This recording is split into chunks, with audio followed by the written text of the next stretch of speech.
It's not unusual for something to go wrong during a flight, and usually it's resolved pretty quickly.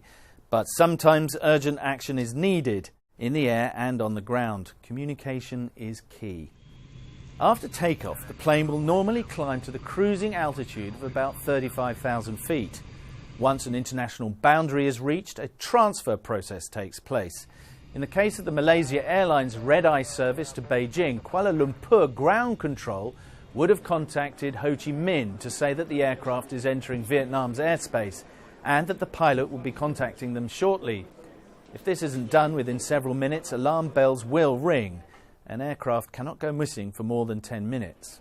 On the ground, a two-man team will be monitoring the plane, keeping an eye on two radars. The primary radar shows a blob and the secondary shows flight ID and height. It's not unusual for the secondary radar to lose the aircraft for a short period. When this happens, the controller will attempt to make contact, maybe ask the pilot to fly in a circle to identify himself. But if the plane disappears from the main radar, then there is a problem.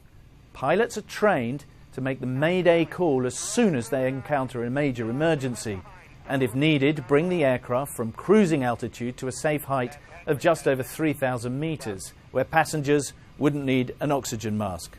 That takes 5 minutes. If the pilots had the time to do this, then they would also have the time to make a distress call.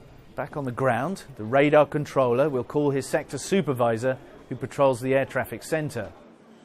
First they send a message to the airline, then they ask the destination controller to check their radar. If that comes back negative, they press the emergency button, notifying search and rescue teams.